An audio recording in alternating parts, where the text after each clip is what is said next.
Central की vacancy कौन कौन सी होती है अपनी? सेंट्रल की वैकेंसी कौन कौन सी होती है? सबसे पहले बड़ी से नीचे की तरफ आना है अपन को, यानी पहले इंक्रीज से आना है, इंक्रीज की तरफ। हाँ, सबसे पहले यूपीएससी, दूसरे नंबर पर एसएससी। हाँ, एसएससी में बहुत सारी पोस्ट होती हैं। रेलवे आती है अपनी, और अपनी क्या आती है, फोर्सेस की आती है। तो देखो, सबसे पहले आती आपकी वैकेंसी यूपीएससी, इसके बाद में अपना डिपार्टमेंट होता है एसएससी, तीसरे नंबर पर आपने सुना होगा रेलवे। ओनली 3 वैकेंसी आती हैं आपकी ज़्यादातर, पर आपकी फोर्स की भी आती हैं कुछ, आपकी फोर्स की भी आ जाती है बहुत सारी वैकेंसी। आपकी 4 वैकेंसी किस लेवल पर आती हैं, यानी इंडिया लेवल पर, अपन इससे क्या बोलते हैं, सेंट्रल लेवल।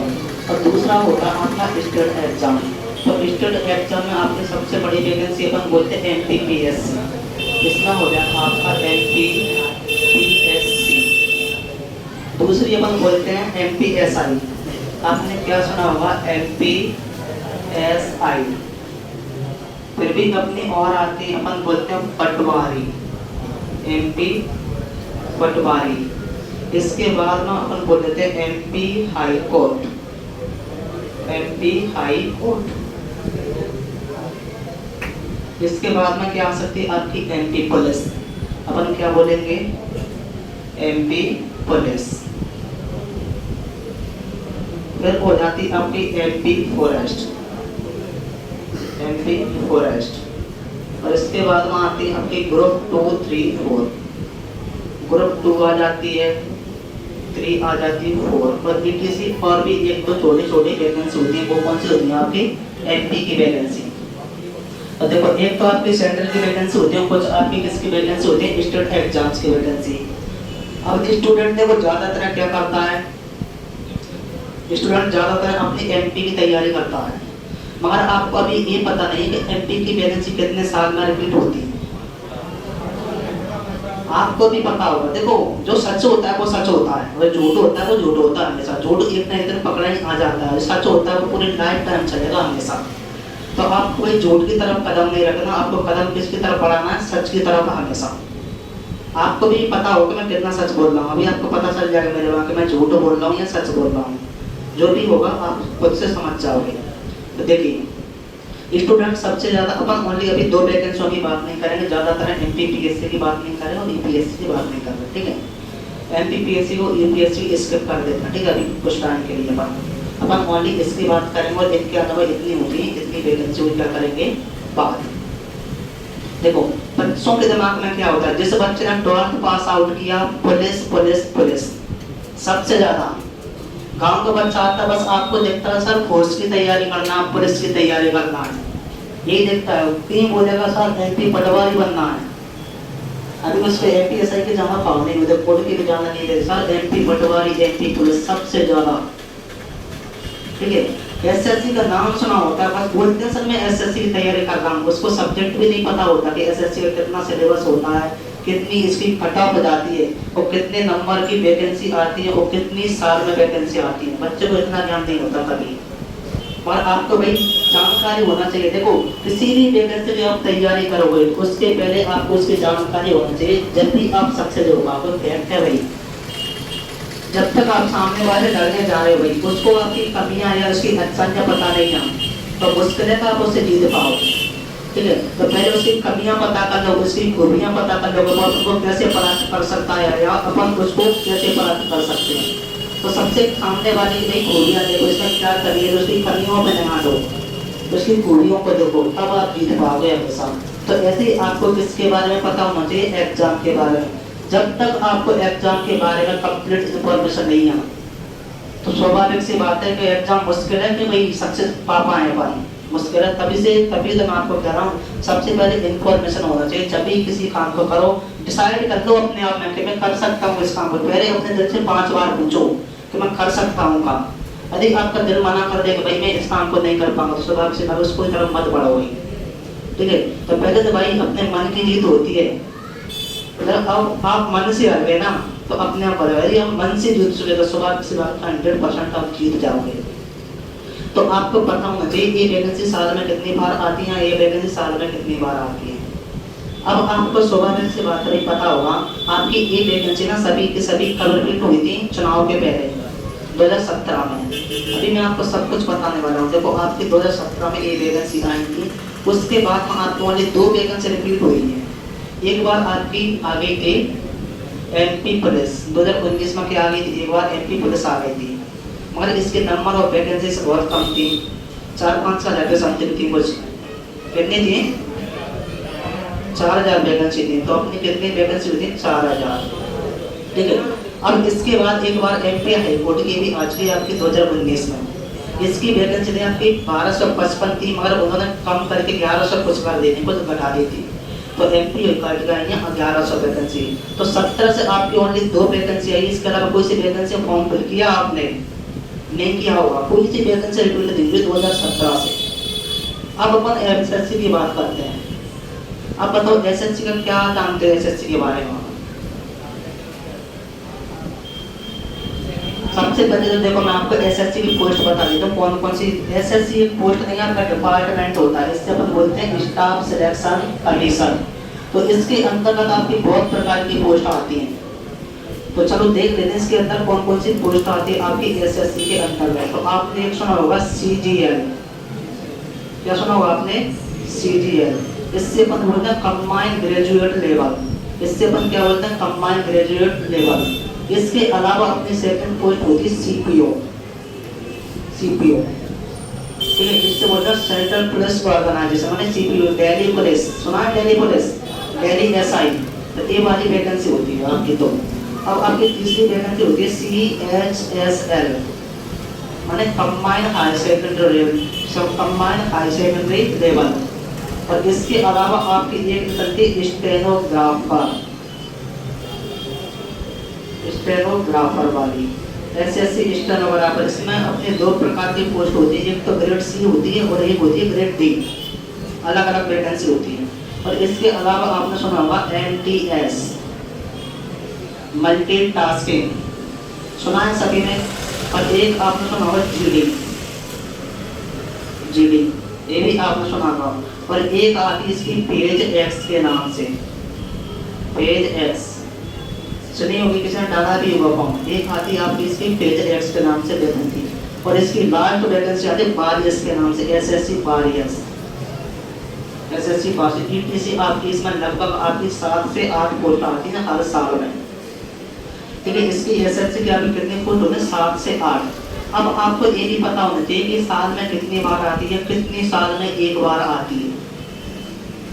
तो एसएससी आपका ऐसा डिपार्टमेंट है भाई हर साल में वैकेंसी देता है। 2-3 वैकेंसी तो आपकी अभी भी फॉर्म डल रहे हैं। एसएससी स्टेनोग्राफर के अभी फॉर्म आपके चल रहे हैं, 20 तारीख से डले थे।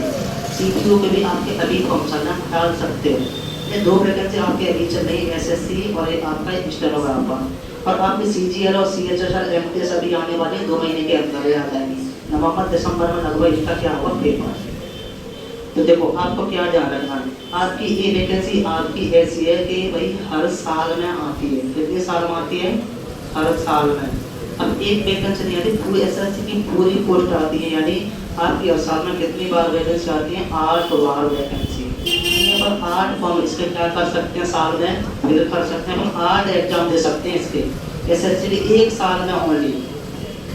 अब अपन देखो इसकी बात करते हैं। तो आपने 17 से भाई अभी तक 22 तक आपने कितने फॉर्म फिल किए? ओनली इसमें 2 फॉर्म।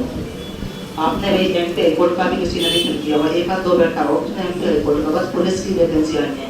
और अभी मैं कट ऑफ भी बताने वाला हूँ, कट ऑफ कितनी होती है।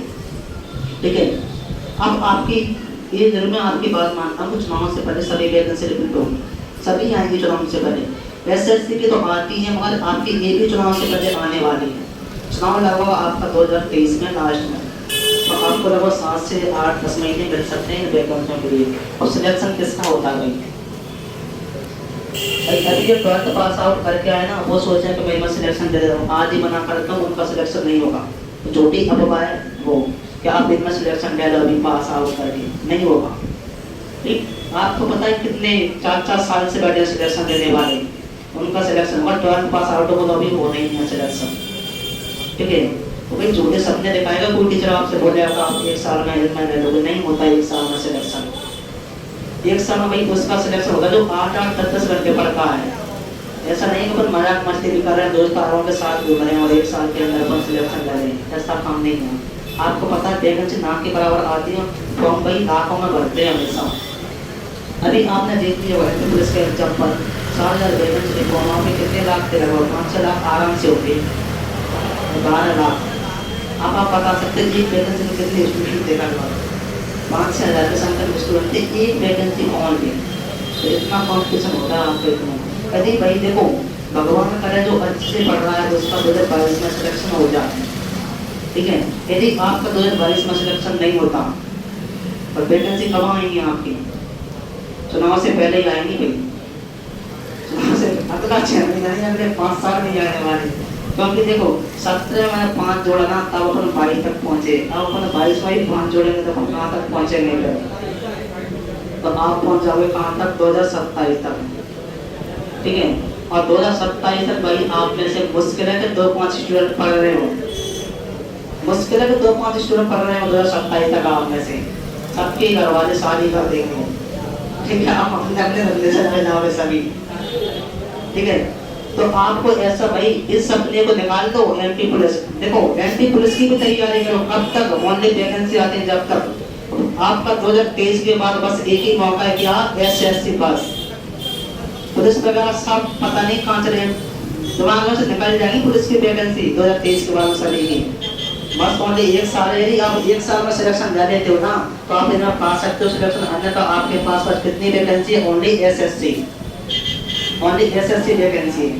और रेलवे का तो भाई कोई भरोसा नहीं है, 19-18 फॉर्मूला अभी तक पेपर नहीं लग रहे रेलवे पेपर लगने में शायद 2 दिन कैंसिल हो रहे हैं, कोई भरोसा नहीं। तो आपको भाई एसएससी की तरफ भी ध्यान देना है। अब आपको एसएससी का सिलेबस कितना होता है, ज़्यादा देखो इनमें बहुत सिलेबस होता है, एसएससी का बस बिल्कुल मॉडरेट सिलेबस होता है। तो आपको ओनली इसमें 4 सब्जेक्ट आते हैं, इसमें आपका मैथ्स भी आएगा इसमें, ठीक है। 25 क्वेश्चन किसके आएंगे, आपके मैथ के आ सकते हैं। यदि आपके 25 क्वेश्चन इसमें किसके आएंगे, अपने रीजनिंग के 25 क्वेश्चन रीजनिंग के आते हैं, और इसमें इंग्लिश के भी आते हैं अपने 25 क्वेश्चन, और जीके जीएस के आते हैं 25 क्वेश्चन।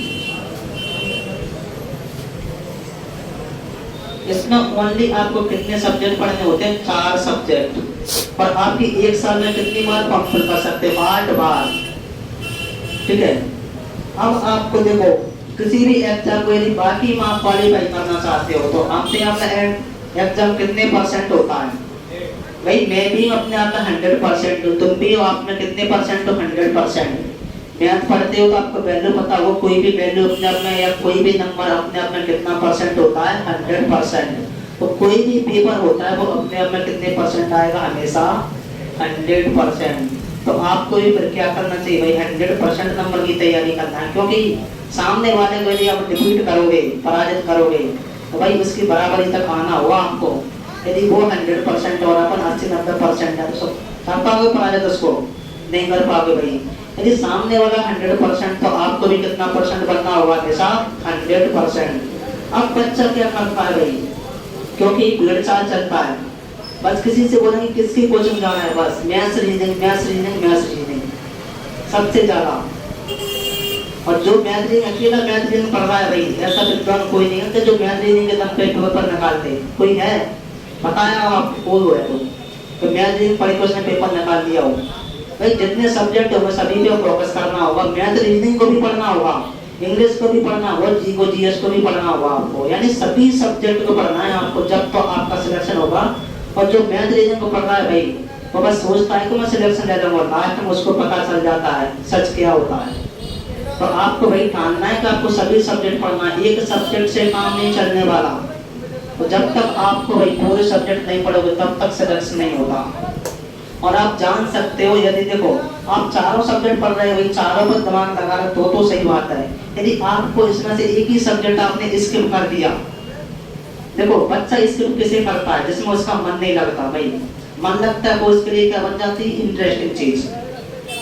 किसी को भाई फोन पर बात करने मन लगता है, कोई मूवी देख रहा है यूट्यूब पे, उसमें मन लग रहा है, कोई एफबी चला रहा है उसमें मन लग रहा है, कोई दोस्तों के साथ घूम रहा है उसमें मन लग रहा है, कोई पार्टी कर रहा है उसमें मन लग रहा है, क्योंकि वो चीज़ भाई स्टूडेंट को अच्छी लगती है। ठीक है, दूसरे इंस्टाग्राम में बहुत फेमस हो गया, ठीक है, तो वो चीज़ भाई अपन को अच्छी लगती है। अपन को बुरी क्या लगती है भाई, जिसमें अपना मन नहीं लगता वो आपको बुरी लगती है। आपने एक भी एग्जाम्पल देखा हो भाई, सभी अपने मम्मी पापा से प्यार करते हैं, स्वाभाविक सी बात, ऐसा कोई भी नहीं बैठा होगा वो अपने मम्मी पापा से प्यार नहीं करता। यदि आपकी मम्मी एक दिन के लिए मामा के घर चली जाए तो आप 5 बार फोन लगा लो, मम्मी कब आ रही हो।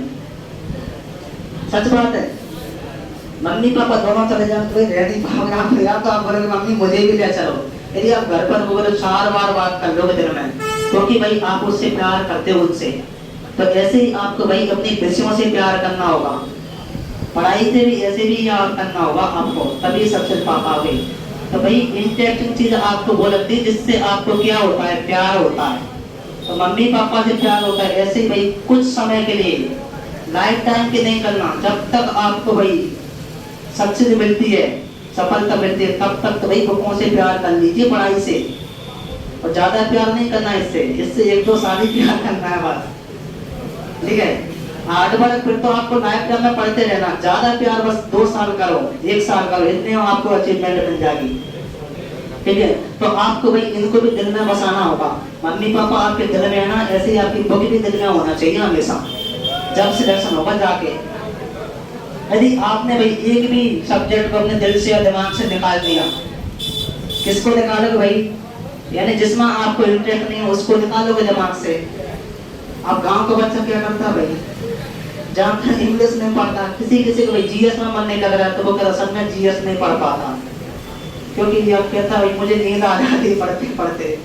तो भाई आपको ऐसा नहीं करना कि आप एक भी सब्जेक्ट स्किप करो। अब वो भी मैं आपको कहानी बताने वाला हूँ, एक सब्जेक्ट आप स्किप करोगे तो आपके साथ में कितना बड़ा नुकसान होने वाला है, तो देख लीजिए आप। यदि आप इसमें से एक सब्जेक्ट को मिस करके देख लो, किसको, ऐसे मैंने इंग्लिश कर दिया, या आप जीएस को कर लो, या रीजनिंग को कर लो, या मैथ को स्किप कर दो।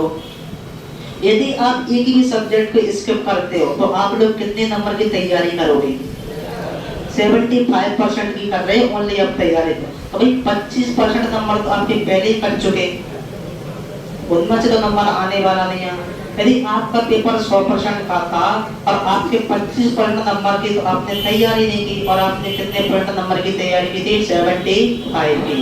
तो यदि मैं आपको 75% नंबर की तैयारी करता हूँ, यदि मुझे इस परसेंट को हटाना है तो क्या लगाना होता है नीचे, 100, मैथ्स में पढ़ा होगा। यदि मुझे इस परसेंट को यहाँ से हटाना है तो नीचे लगा दूंगा 100, ठीक है। तो आप बताओ, मैंने इतना लगा दिया तो आपके कितने नंबर आ रहे हैं, 100। अब आपको भाई जो अच्छे से 8-8 घंटा 6-6 घंटा पढ़ता होगा, कितने नंबर ला सकता है वो अपने आप में, इसमें से नहीं लाना, 100% में से ला रहे हैं चलो अपन। यदि वो अच्छे से पढ़ता हो 100% में, तो भाई 80% नंबर ला सकता है। कितने ला सकता है वो, 80% नंबर। तो मैं इसमें 80 का भी इंटू कर दूंगा, ठीक है, 80 का ही मैं क्या कर दूंगा, इसमें इंटू कर दूंगा, तो फिर अपने कितने परसेंट हो जाएंगे यहाँ पर, काट लीजिए, इससे कट जाएगा, इससे कट जाएगा, 4 और ये 5 से कितने बार में कटेगा, 15 5 75, 15 का 4 में इंटू करेगा, कितने नंबर आएंगे आपके, 60 नंबर। अब 60 नंबर में बताओ सिलेक्शन हो जाएगा भाई, नॉट इम्पॉसिबल, क्या है, नॉट इम्पॉसिबल, कभी सिलेक्शन नहीं हो सकता 60 नंबर पर। क्या 1 से 20 नंबर कैसे हो रहे हैं, कौन सा 1 से 20 नंबर हो रहे हैं,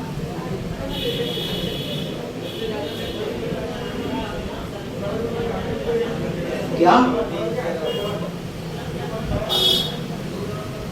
अभी वो तो आपको बताने वाला भाई, 100% की बात कर रहे हैं। एसएससी का देखो 100 क्वेश्चन होते हैं, 2 नंबर का आपका एक क्वेश्चन होता है, तो वो 1 से 20 ऐसे हो रहे हैं आपको, वो भी आपको अभी बताऊंगा मैं एसएससी के बारे में, मुझे फुल डिटेल दूंगा उस दिन बताऊंगा।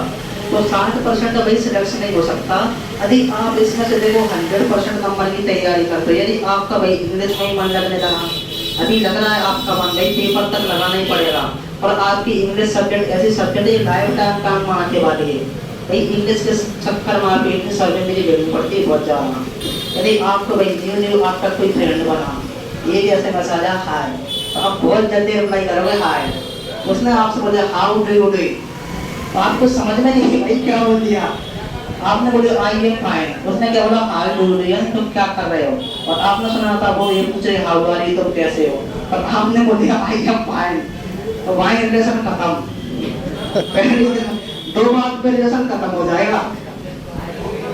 तो भाई आपको इंसल्ट नहीं करवानी अपनी, आपको हमेशा कितनी परसेंट की तैयारी करना है, 100% की। देखो यदि आपने इंग्लिश पढ़ना स्टार्ट कर दिया या आपका जीएस कमजोर था तो आपने जीएस पढ़ना स्टार्ट कर दिया, तो आप अब कितने नंबर की तैयारी कर रहे हो, 100 नंबर की। और 100 में यदि आपके 80% नंबर आते हैं, ठीक है, तो अब आपके कितने परसेंट नंबर हो रहे हैं, 80%। 80% भाई जनरल भी क्वालिफाई हो जाता है, पता है ना, 80% वो आपका जनरल भी क्वालिफाई हो जाता है। तो आपको भाई क्या, अब बताओ मैं इसमें कितना सही था, आपको बताओ कितना सही था मैं इसमें, आप बता सकते हो। देखो आपको भी पता भाई 2022 में कितनी वैकेंसी, 17 में कितनी आई थी एसएससी, आप देख सकते हो, बड़े जो आपसे सीनियर हो उसको पूछ सकते हो, ठीक है। तो भाई आपको टाइम को वेस्ट नहीं करना, आपको इसी के अकॉर्डिंग चलना, तभी सक्सेस मिलेगी, नहीं तो सक्सेस नहीं मिलेगी आपको। आए समझ में कुछ, ठीक है। अब आपको एसएससी की तरफ कदम रखना। अब मैं आपको एक बार कट ऑफ पर बता दूं, थोड़ा सा 5 मिनट और वेट कीजिए कट ऑफ का, ठीक है, 5 मिनट और रुकिए अभी।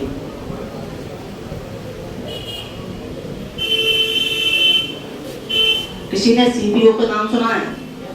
सीपीओ अभी मैंने आपको बताया स्टेट का जो आपका डेली पुलिस होता है, डेली एसआई, इसका आपका 200 नंबर का पेपर होता है। कितने नंबर का? 200 नंबर का। 100 क्वेश्चन आते हैं, 2 नंबर का एक क्वेश्चन होता है एसएससी का, ठीक है। यदि आप इसकी कट ऑफ की बात करते हो तो आपकी लगभग अभी 110 से 120 जाती है ओनली कट ऑफ इसकी, यानी कितने परसेंट जाती है इसकी, 55-60% पर आपका सिलेक्शन हो जाता है। और एमपी के भाई 75% पे सिलेक्शन नहीं हो रहा, जनरल का 40% तक जाएगी आपकी एमपी पुलिस। इस बार देखना आप क्या माइनस मार्किंग इतनी बड़ी नहीं होती, 4 गलतियों पे 1 नंबर कटता है, 4 गलतियों पे 1 नंबर कटता है, 1/4 होता है आपका, 1/4, या अपन बोल सकते हैं इस पे इक्वल 0.25। तो आपका वही 4 गलतियों पे 1 नंबर जाता है हमेशा, ठीक है। 4 गलतियों पे कितना नंबर जाएगा? 1 नंबर। तो भाई आप देखो, यही तो मैंने बोला, यदि मन से हार गए तो अपने आप हार गए। अब आपके दिमाग में यही तो नेगेटिव होती है, भाई नेगेटिव आता है, माइनस मार्किंग होता है, कट ऑफ भी कितनी कम जाती है। अब आपको पता है नंबर ऑफ वैकेंसी कितनी आती है, इसकी आ रही है आपकी 10,000, इसकी भाई 1 लाख वैकेंसी आती है, 50,000 वैकेंसी आती है, आपको पता हो, ठीक है। और इसकी आती है आपकी 2,000 इतनी। तो आपको वैकेंसियों को भी ध्यान रखना है, ठीक है। तो आपको पर डेली पुलिस है तो भाई डेली की इसकी भी आई है आपकी 4300 वैकेंसी डेली पुलिस की ओनली, ठीक है। डेली के एसआई 4300, आपने एमपी में सुनी कभी 4300 वैकेंसी आई है एसआई की? 300-400 वैकेंसी आई है एसआई की, अभी लिखवा के देख लो, उससे 400 से ज्यादा आ जाते हैं एसआई की वैकेंसी एमपी में। तो वैकेंसी आपने सीजीएल की, सीएचएसएल की, भाई बहुत नंबर की वैकेंसी आती है। बस आपको एक सब्जेक्ट और सुधारना है, इंग्लिश, आप आराम से सिलेक्शन ले लोगे। तो आपको सभी सब्जेक्टों पर ध्यान देना है, एक सब्जेक्ट से काम नहीं चलने वाला, ठीक है। तो आज से भी सभी सब्जेक्ट आपको पढ़ना है। तो आया समझ में, भाई इसी फॉर्मूले को पढ़ना है। इसके साथ देखो यदि आप इसकी तैयारी करते हो तो आपकी इन एग्जाम की तो ऑटोमेटिकली तैयारी हो जाती है। एमपी प्लस में आपको पता है मैथ रीजनिंग आएगा और आपकी साइंस वगैरह आएगी, बस इसमें ही फिनिश हो जाता है। यदि आप एसएससी की तैयारी करते हो तो इसके बाद की पूरी तैयारी हो रही है, तो एसएससी ऐसा सिलेबस आपकी एमपी की तो ऑटोमेटिकली तैयारी हो जाती है एसएससी के साथ में। यदि आप एसएससी को फॉलो करते हो ना तो एमपी का एक आध 2 एग्जाम में आपका पटवार इसमें हिंदी जोड़ दें, हिंदी का भाई सिलेबस कितना होता है 20-25 दिन में पूरा हो जाता है। तो वो आप आराम से तैयार हो।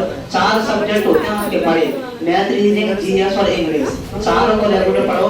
और आपको भाई जो भी आपकी वैकेंसी आए जैसे पटवारी की आई पंचायती राज व्यवस्था आ जाती है और आपका इसमें हिंदी में जुड़ जाएगा, तो वो भी आपको पढ़ना है क्योंकि ये छोटे छोटे सब्जेक्ट होते हैं।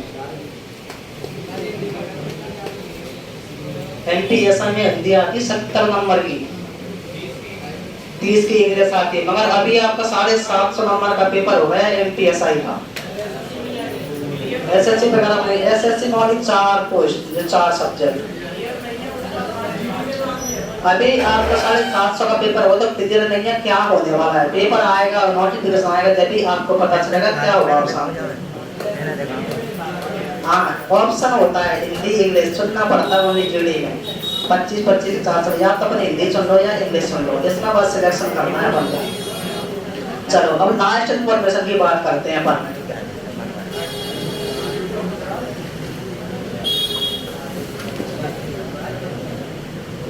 देखिए अभी तक जितने भी मेरे सिलेबस चल रहे थे उनकी फीस थी 3500 रुपए पूरे सिलेबस की, ठीक है। क्योंकि देखो यदि आप फीस दोगे तो स्वाभाविक सी बात अपना संस्थान आगे बढ़ेगा, फीस नहीं आएगी तो संस्थान भी आगे नहीं बढ़ पाएगा, क्योंकि रेंट भी देना होता है, बहुत सारे खर्चे होते हैं आपके लिए, मुझे स्यूट वगैरह प्रोवाइड करना है तो बहुत खर्चा होता है। तो अभी तक कोई भी आपका बैच था इसकी फीस कितनी थी 3500 रुपए। अब मैंने वही कुछ सोचा, स्टूडेंट ने मुझसे बोला कि सर आप थोड़ी फीस में हमें छूट दे दो, माफी दे दो। तो मैंने स्टूडेंटों के लिए दे इस बार पहली बार 40% का डिस्काउंट दिया है फीस में। फर्स्ट बैच है ओनली एक बैच 5 बजे वाला, ओनली एक बैच है जिसमें आपको 40% का डिस्काउंट मिलता है, ठीक है। एक बैच आपका कितने परसेंट का डिस्काउंट मिल रहा है आपको 40% का। तो 40% डिस्काउंट तो बहुत होता है। अब ओनली आपकी फीस इसकी कितनी रखी गई है, 2 किस्तों में या 3 किस्तों में आपको देनी होगी, मैं आपको डिसाइड कर देता हूँ। देखो यदि आप एक ही किस्त में इसकी फीस देते हो, यदि आप एक ही किस्त में इसे बैच की फीस देते हो तो ओनली आपको देने इसकी 2000 फीस। एक किस्त में कराते हो तो ओनली कितनी फीस देना 2000 फीस, एक किस्त में ओनली कितनी फीस आपकी 2000 फीस। यदि आप इसकी फीस 3 किस्त में कराते हो तो आपको इसकी फर्स्ट महीने देनी होगी 1000 फीस, ये आपकी फर्स्ट मंथ की होगी, और आपको सेकंड मंथ देनी होगी 1000 फीस, और आपको थर्ड महीने देनी होगी 500 रुपये फीस। ये आपकी फीस का स्ट्रक्चर है। 3 महीने में कराओगे तो आपको 2500 रुपये कराने, और एक साथ में कराते हो 2000 रुपये कराने, और आपका सिलेबस की लगभग वैलिडिटी इसकी 6 महीने से 7 महीने में आपका क्या हो जाता है पूरा सिलेबस।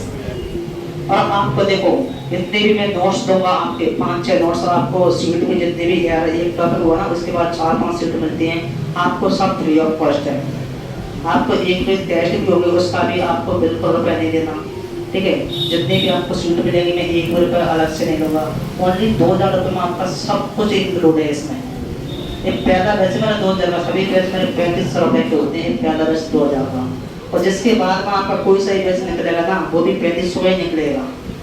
ओनली शाम को 5 बजे वाला बैच करने का 2000 रुपये का। तो अब सभी स्टूडेंट अपनी अपनी फीस जमा करा दें 1-2 दिन में या 3 दिन जितने आपसे हो जाए 1-2 दिन में सभी कर देना अपनी अपनी फीस जमा। क्योंकि आपको देखो फीस जमा करा दो जैसे आपको नोट्स मिल जाए तो वोकैबुलरी भी साथ में पढ़ना है, तो ग्रामर के साथ में वोकैबुलरी भी आपको पढ़ना है। तो सभी स्टूडेंट 1-2 दिन में अपनी आराम से फीस जमा करा दें, ठीक है। और इसके बाद में फिर अपन वोकैबुलरी स्टार्ट करेंगे अपनी। आप भाई मुझ में इतना जो आपने पहले क्लास में देखा था ना उससे ज़्यादा मिलेगा आपको डॉक्टर मुझ में जुनून, और आपको भी हमेशा जुनून रहना चाहिए जब तक सिलेक्शन ना मिल जाए ना, जब तक जुनून आप में भी रहना चाहिए। आज तो मैं थोड़ा मैंने आपसे पहले बोला कम बोलूँगा, ठीक है।